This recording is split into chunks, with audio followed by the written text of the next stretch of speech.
El jurado de ficción de este primer festival del nuevo cine latinoamericano ha visto las 31 películas presentadas a su consideración. Las ha evaluado en la medida en que enriquecen el arte del cine y contribuyen a la liberación cultural y a la promoción humana de América Latina. Y se ha formado por unanimidad el siguiente juicio. El Gran Premio, por su poder de rescate y afirmación de la identidad nacional con una perspectiva latinoamericana, y por su humanidad y su belleza, el jurado concede el Gran Premio compartido entre dos grandes películas. La película brasileña El Coronel Delmiro Gouveia, de Geraldo Sarna,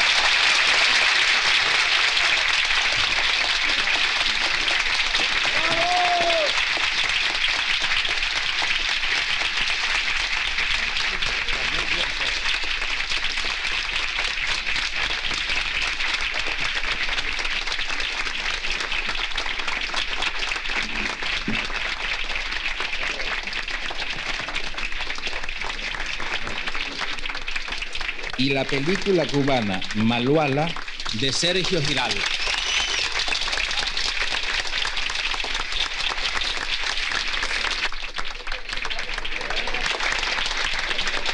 Piensa que ese primer festival tuvo a Regis Debray y a Gabriel García Márquez como jurado del festival. O sea, ya hay un festival con una visión política, y Fidel empieza a ver todas esas películas.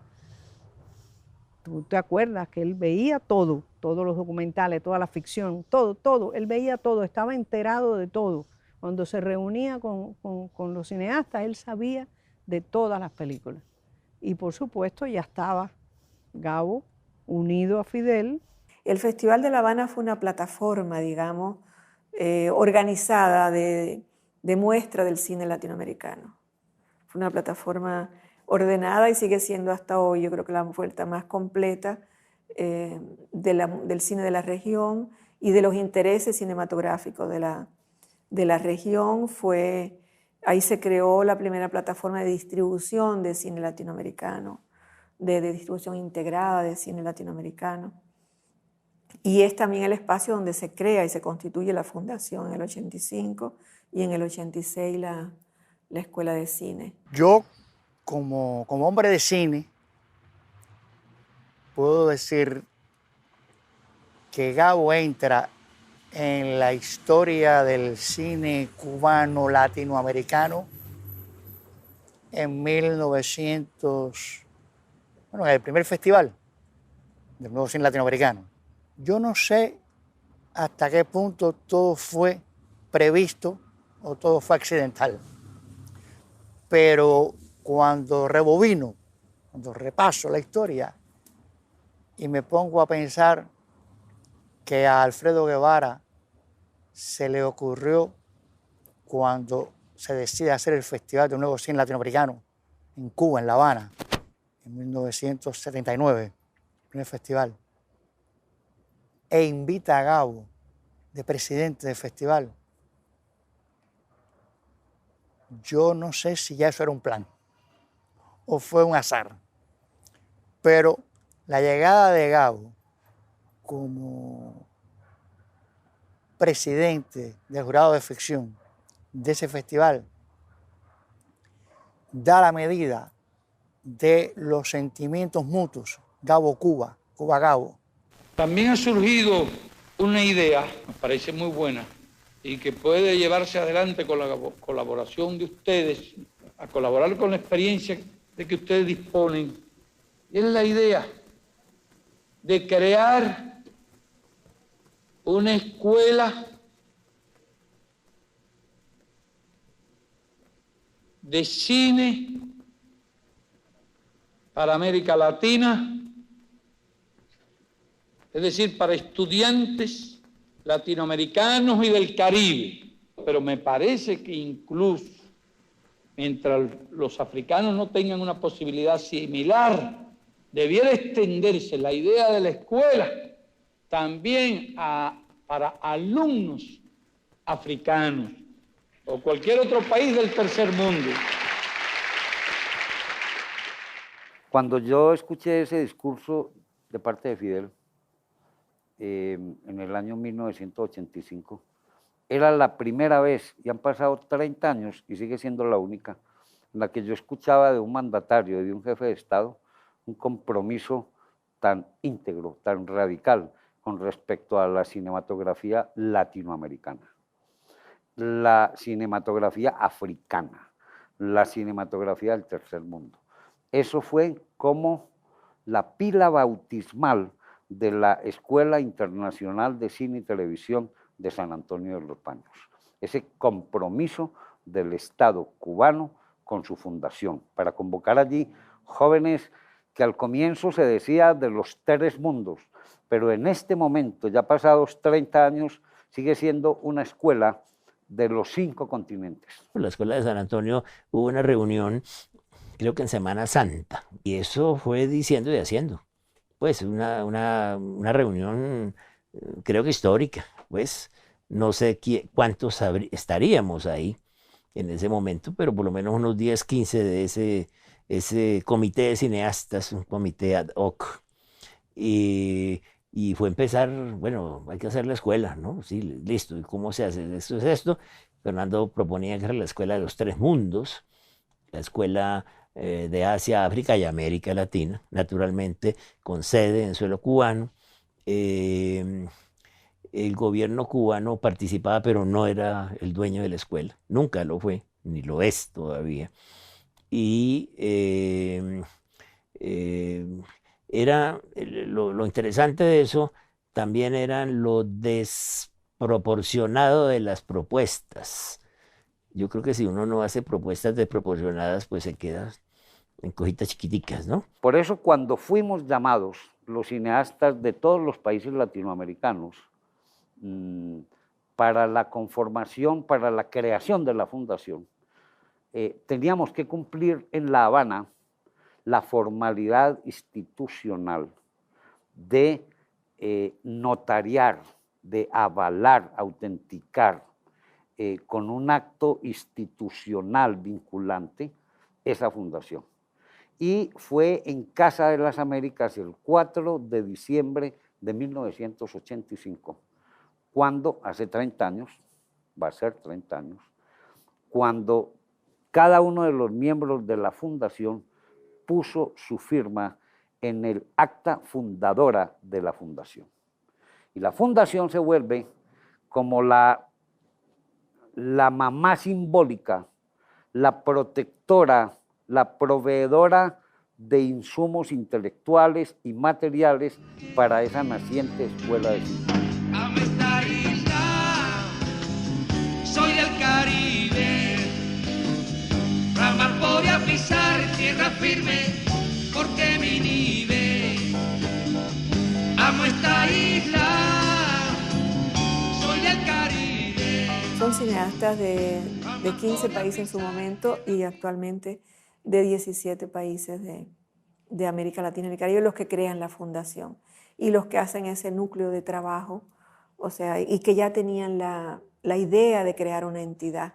Y Gabo se compromete ahí, por supuesto, con el entusiasmo que le puso Fidel también a la existencia de una fundación y luego de una escuela. Pero ellos ya venían con esta idea, ese grupo de cineastas, y Gabo la asume y dice, efectivamente voy a presidir, acepta presidirla. Y bueno, es una complicidad, un trabajo, un compartir, realmente una mirada regional, una estrategia regional para poder trabajar con el cine y poder contribuir a su desarrollo, a su integración, a la preservación de su memoria. Cuando hay que buscar una figura que presida la fundación, que la prestigie, que nos unifique a los cineastas, la decisión de Fidel de proponerle a Gabo que presida la fundación es una señal de lo que lo podemos llamar luz larga, esa visión de que él es, nadie como él puede aglutinar. No hay un cineasta activo que aglutine a los cineastas cubanos ni latinoamericanos como Gabriel García Márquez.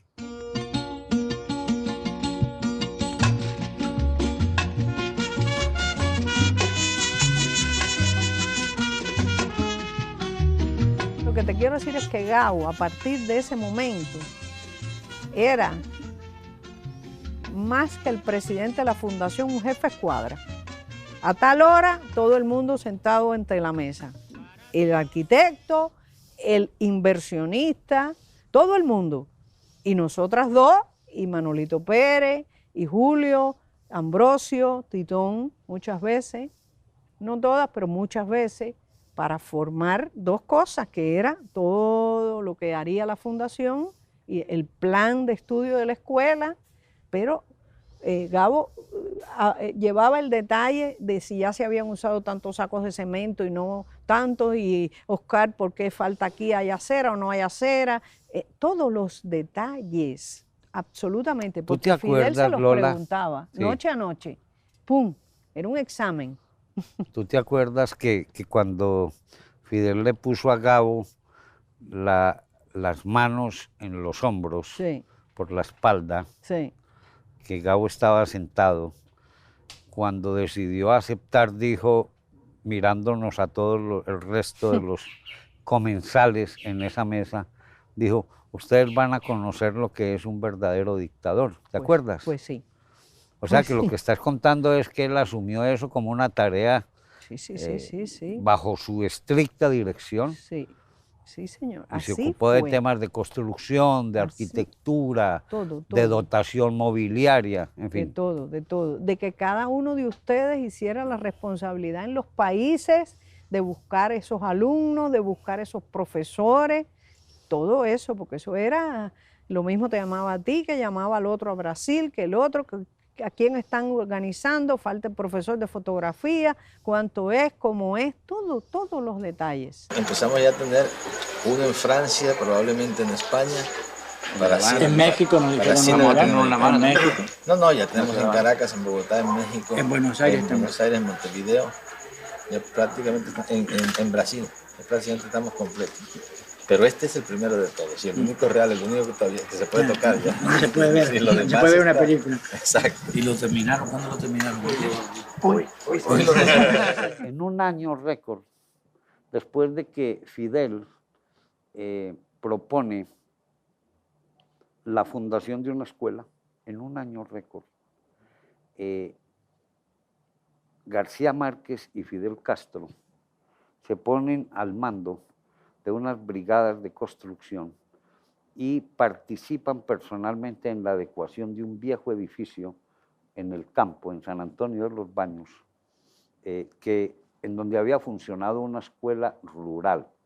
Y a esto, esto lo voltean al revés, le hacen una adecuación en sus dotaciones para tecnología, para alojamiento, ya de otro orden, para talleristas internacionales, para profesores y para el alumnado naciente de la Escuela de Cine.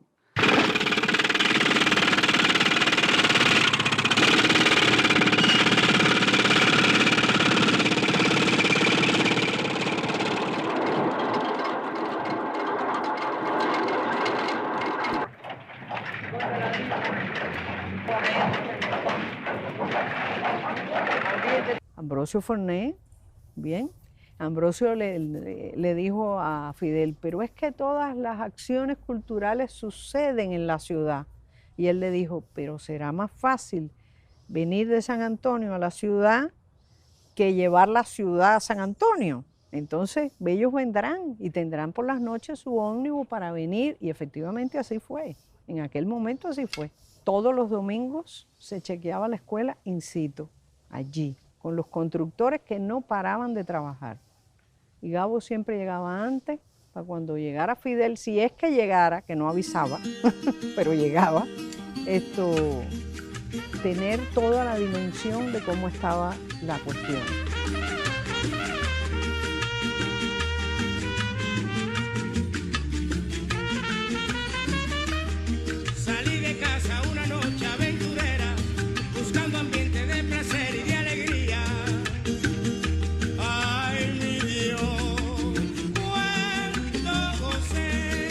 ya más adelantado todo, se decide que Birri es el hombre, que es la persona que hay que proponerle a la escuela.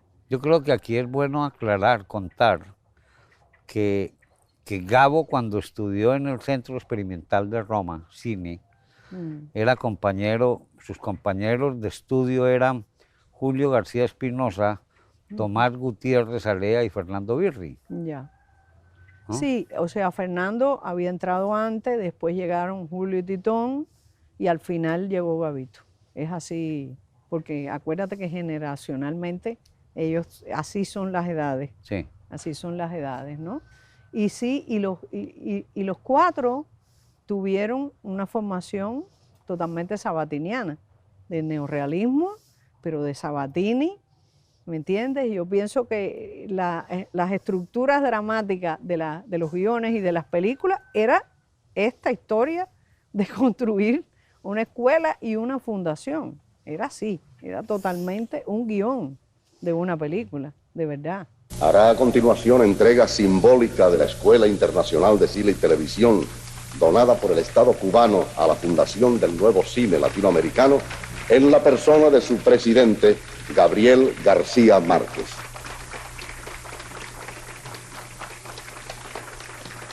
Y García Márquez se la entrega a Fernando Birri, director de esta escuela.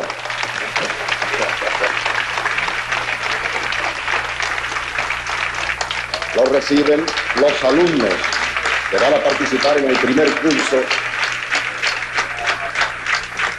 de la Escuela Internacional de Cine y Televisión.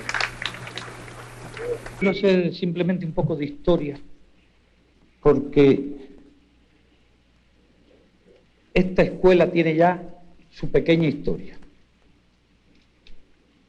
Hace un año, casi exactamente un año, no era más que una idea. Para nosotros es un honor muy grande el que ellos hayan aceptado la idea de que se hiciera aquí la escuela.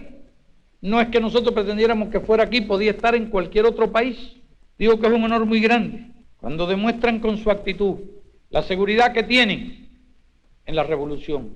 Alguien recientemente me hizo una pregunta, una periodista norteamericana, que cuál era nuestro interés. ¿Qué interés teníamos? Porque ellos siempre detrás de todo está viendo un interés de Cuba en hacer eso, grandes gastos para la Escuela Internacional de Cine y Televisión. Claro que todos tenemos un interés. Yo tengo el mismo interés que tiene Gabriel García Márquez y el mismo interés que tiene Birri. Esto es una lucha por la liberación de nuestros pueblos, para liberarnos quizás de uno de los mecanismos más infernales con que cuentan los opresores, que es el monopolio de los medios masivos de comunicación, esa cultura enlatada que tratan de inculcarnos. Es un movimiento en favor del desarrollo del cine y la televisión y de la cultura de América Latina. Tenemos ese interés común, es el único interés que tenemos. Pero yo les di una respuesta, le hice un poco de historia, cómo había surgido el comité de cineastas, la fundación, la idea de la escuela, etcétera. Y le dije, mire, y un poco aproveché, si se quiere, para hacer un poco de propaganda. Dije, escuelas como esa, en nuestro país hay cientos de ellas. Porque pareciera que nosotros éramos tan generosos que donábamos una escuela a la fundación y nosotros no tuviéramos escuela. Bien, éramos capaces de hacerlo también. Y nuestro pueblo no se sentiría, ni mucho menos, perjudicado por eso. Porque nuestro pueblo es, primero que nada, un pueblo no solo revolucionario, sino un pueblo internacionalista y muy internacionalista.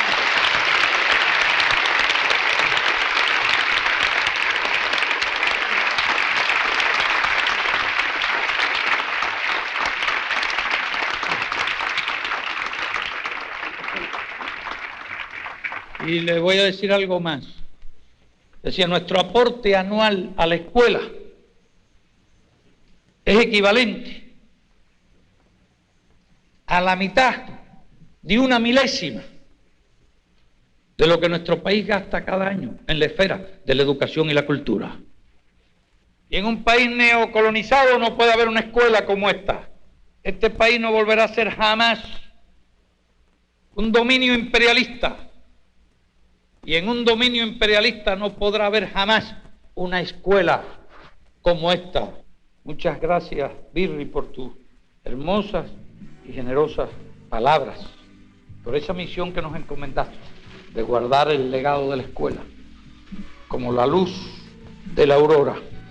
Lo guardaré yo, lo guardará nuestro pueblo y lo guardarán tus alumnos, porque ellos bien merecen llamarse luz de la aurora del mundo de mañana. Muchas gracias.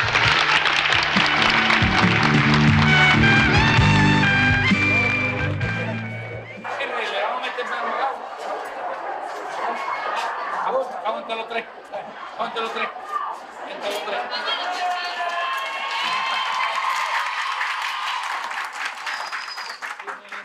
García Márquez acuña una frase muy feliz, que es la siguiente. Dice, Cuba es el país que queda más cerca de la escuela de cine. Con eso lo que quería decir es que el país anfitrión, con todo y que ofreció desde el comienzo y lo ha cumplido a lo largo de la existencia de la escuela, una absoluta autonomía, una no intervención en los asuntos académicos, estéticos, etcétera, de la escuela. A pesar de eso, Cuba de todas maneras provee toda la infraestructura material de la escuela. En un acto de generosidad que no se le dificulta porque es similar al sistema de gratuidades, de subsidios que el Estado cubano tiene con respecto a todo el proceso educativo cubano, sea en primaria, en secundaria o en universitaria. Fernando Birri, director de la Escuela Argentina. Para ser justo. Gabriel García Márquez, presidente de la Fundación del Nuevo Cine Latinoamericano, jefe de Fernando Birri, director de la Escuela de Cine y TV.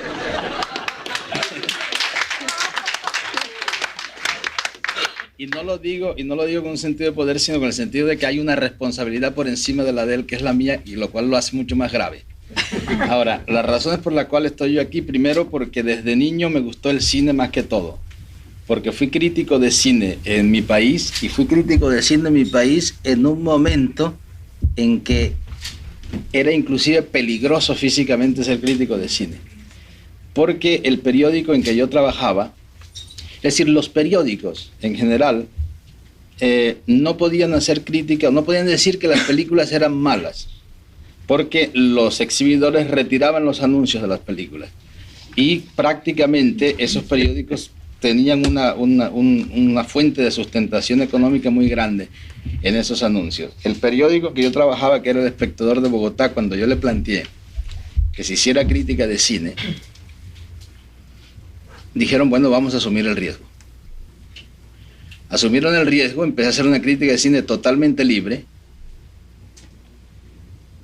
y esta vez no suspendieron los anuncios inmediatamente, sino que empezaron con presiones. Entonces empezamos una serie de discusiones, y al final los exhibidores llegaron a una conclusión que probablemente sea un poco triste, es que la crítica desfavorable les afectaba muy poco, porque nadie le hacía caso. Pero la crítica favorable de las buenas películas les llevaba público a las películas que ellos tenían dificultad para exhibir y para promover y para vender. Entonces, con ese acuerdo, no solo se hizo esta crítica del cine, sino que fue posible. No fue que naciera la crítica de cine en Colombia porque existía en revistas especializadas, en cineclubes, pero fue posible que la gran prensa publicara críticas de cine. Después de esto, me fui al Centro Experimental de Cinematografía de Roma. Allá tuvimos, como ya dijimos alguna vez, la banda de los cuatro, que era Julio García Espinosa, Fernando Birri, Titón, Tomás Gutiérrez Alea y yo. Había otros muchos, pero llamamos la banda de los cuatro porque nos hemos encontrado aquí ahora Estuvo Tari también en el 80. Sí, pero yo Tari no lo vi allá. Vino después. Entonces tenemos la banda de los 5. Ojalá. Quinteto de la Muerte. El Quinteto de la Muerte. Esos estudios realmente, por lo que a mí respecta personalmente, tuvieron una gran importancia. Primero, a las 7 de la mañana había que atravesar a Roma para llegar a una clase de estética del cine. Había un gran intelectual del cine que durante una hora larga nos soltaba un paquete de lo que era la estética del cine, pero empezando por Aristóteles y por Platón, y terminando con Rossellini, que era en ese momento. Yo aprendí una cosa importante: qué no es la estética del cine y cómo no se debe enseñar la estética del cine. Entonces, por lo pronto, ya eso nos sirvió mucho para esta escuela. En el momento en que se planteó si se daba o no se daba la clase de estética del cine en esta escuela, nos dimos cuenta que sí, pero que tenía que ser práctica, no podía ser esa clase de especulaciones teóricas, casi metafísicas que se hacían allá. Y viéndolo bien, tal vez ninguna de las materias que se enseñan en cine puede ser más práctica que la estética del cine, porque cada concepto estético en cine puede ser ilustrado con una imagen, y con una imagen que ya está establecida en lo que va, en el tiempo que va del cine. Eso en cuanto, es por lo menos ya, en realidad lo único que yo he estudiado es cine. Yo empecé a estudiar Derecho, no me sirvió, pero me ha servido para el cine.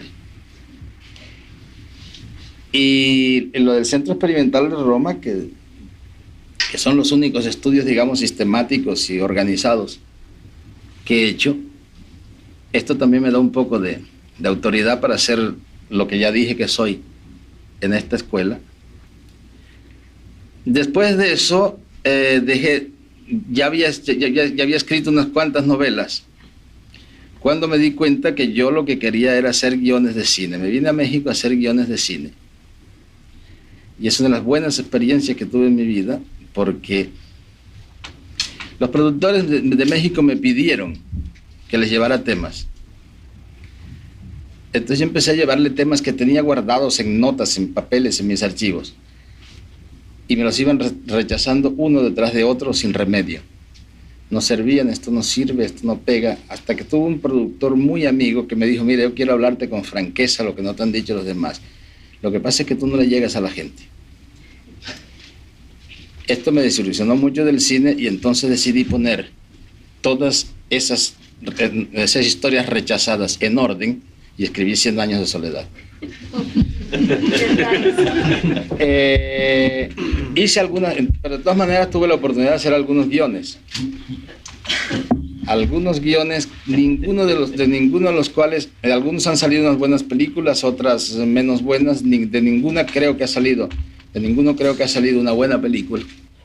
Con un pequeño grupo de autores de guiones, con los cuales ya tenían ellos sus arreglos. Y cuando se enfrentaban al drama de filmar esos guiones, se daban cuenta de que los guiones estaban fallidos, no eran tan buenos como les pareció cuando los compraron. Entonces, uno de ellos se le ocurrió llamarme a mí para que rehiciera y corrigiera y mejorara esos guiones.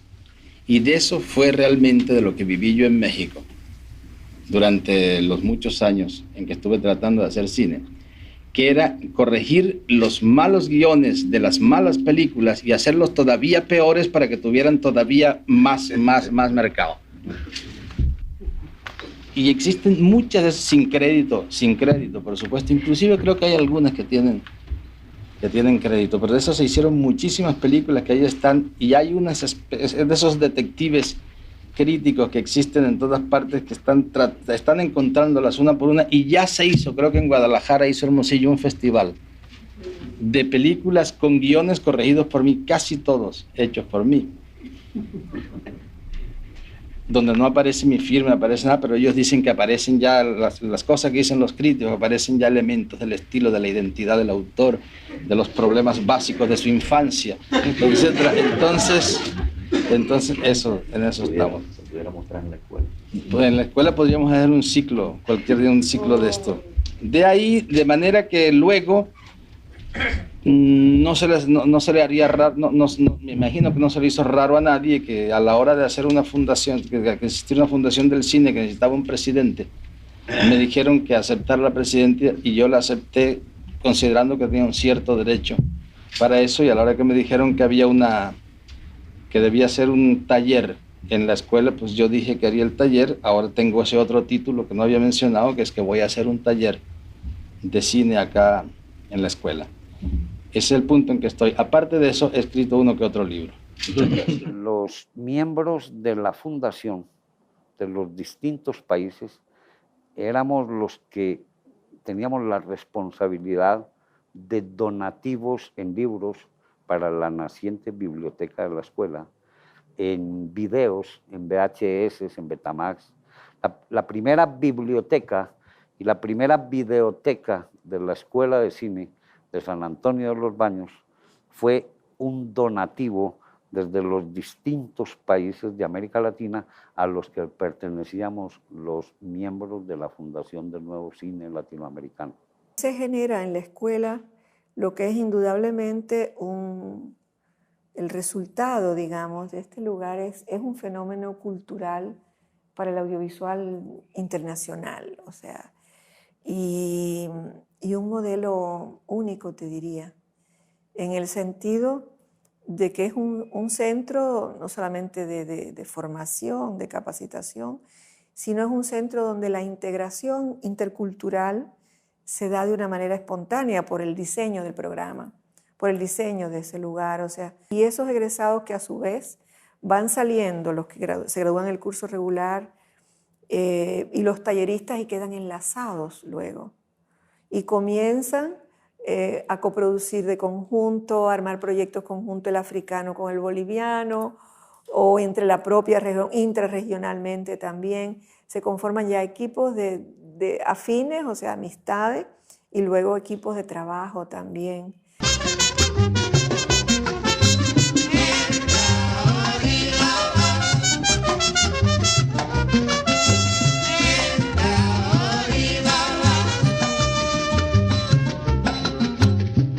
La escuela se volvió un centro de atracción muy carismático para grandes directores mundiales, ¿no? Tuvo Coppola, sí, siempre. Spielberg, de los americanos, sí. De los europeos, ¿Y bueno, Lucas? George Lucas, también, de los europeos recuerdo a Ettore Scola, a Bertolucci, Agnès Varda,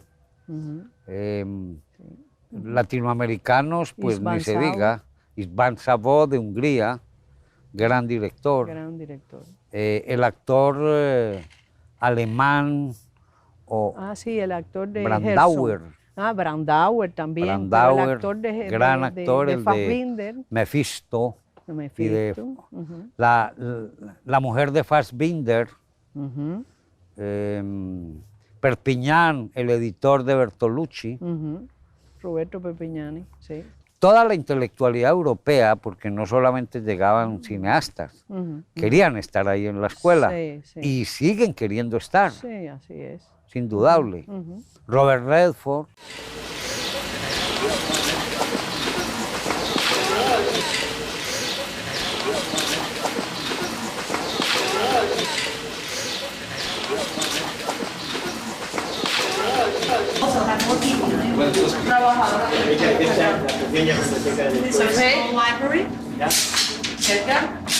También tenemos una pequeña de video de Pilar, dile que esto es como la muerte, cuanto más pronto mejor. Now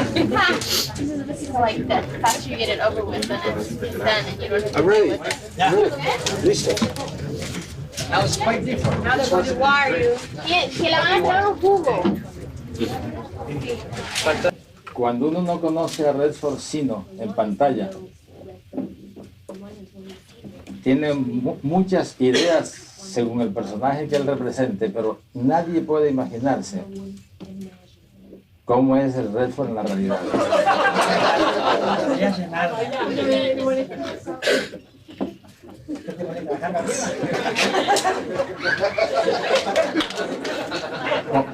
Como gag recurrente no es malo, ¿eh?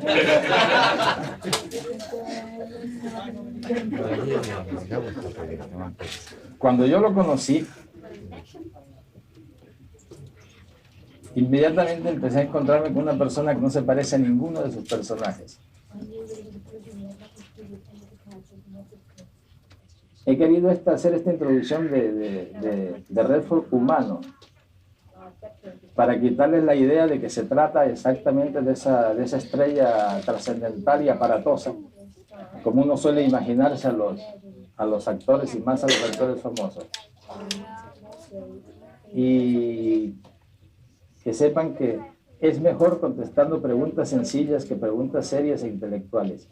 Después fue que Redford se antojó de crear la escuela de Sundance, ¿no? Exactamente. Digamos que la escuela de Sundance de Redford y el festival Sundance, Claro, que se funda en el 89, ahí estuviste. yo recuerdo que estuve ahí, son hijos de la Completamente. escuela y de la fundación del cine latinoamericano, Así ¿no? es. Porque hay ese mito también de que Gabo sacaba de su bolsillo. Hombre, alguna vez lo hizo, ¿no? Pero no sacaba de su bolsillo. Él sabía hacer la gestión de buscar fondos. Y ahí Pilar Miró. Él viajó a España a hablar con Pilar y a decirle, a ver, ¿cómo podemos hacer para ayudar a la escuela?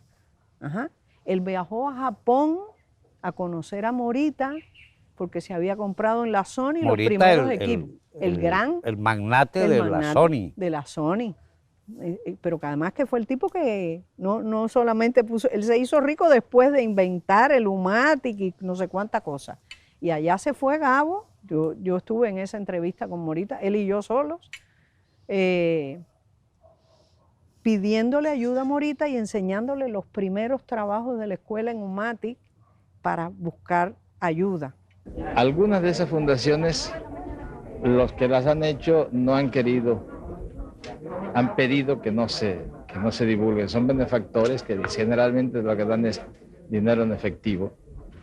Entonces no quieren que se divulgue, pero les garantizo que son fuentes honorables, que no estamos por consiguiente manchando para nada el nombre de la fundación. Con Francia, esta donación que hoy, esta entrega que hoy hacen, que es muy importante, pero lo más importante es que apenas el principio de un proyecto de más largo aliento. Con España estamos apenas en la elaboración, es decir, España ha estado de acuerdo en hacer una asistencia permanente a la fundación y a la escuela, pero estamos elaborando justamente lo que queremos, lo que vamos a pedir. Por lo pronto nos han mandado un técnico. Hablemos de dos cosas en este momento, me acuerdo. Primero, cuando Gabo empezó a dictar el taller de cómo se cuenta un cuento. ¿Cómo se le ocurrió a él esa idea de que ahora me va a tocar, encima de eso me va a tocar enseñar, digámoslo así? Sí, no, bueno, eso desde el principio él dijo, y yo también voy a contribuir al trabajo de docente de la escuela. Lo que yo creo que él nunca pensó que trabajar así en un taller como trabajó. El rigor hecho persona, eso sí. Él muy buena gente, muy cariñoso, muy amable con las mujeres, pero nadie podía entrar tarde, porque era de una puntualidad extrema. Cuando decía a las 8, a las 8. Pero a las 8 estaba sentado en el aula. Sentado, por tanto él cerraba la puerta y afuera el que quedara, pero ahí no entraba más nadie, por respeto a los que estaban dentro y bueno, por respeto a él también. Porque estoy asombrado de dónde salió tanta gente. Estos son los alumnos de la escuela y de los talleres. ¿Cuántas personas hay aquí? No, ustedes tienen invitados que no tienen que... No, son 85 los alumnos. Pero si parece una multitud lo que hay aquí. Bueno, vamos a hacer una prueba. Y cuando sean 300, ¿cómo se la arreglan ustedes? Bueno, otro salón ya. Por favor, levantemos los brazos, los del curso básico solamente. Son 85, comandante, gracias. 85. Y levantemos ahora los de los talleres experimentales. Son 31. Gracias. Son 3 talleres, Birri. Son 3 talleres, comandante. ¿Y quién tiene 11? Bueno. ¿Cuál tiene 11? Gabo tiene 11. Nosotros somos 13 y empezamos un martes 13. Ya aumentaste 2 por el camino. No, se aumentaron 13 conmigo. Sí. Bueno. Son 12, 13 conmigo, empezamos martes 13. Creo que vamos bien. Es una maravilla. Sí, vamos derrotando todas las supersticiones y el oscurantismo. No te olvides que yo nací un día 13, chico, no soy un tipo tan desgraciado.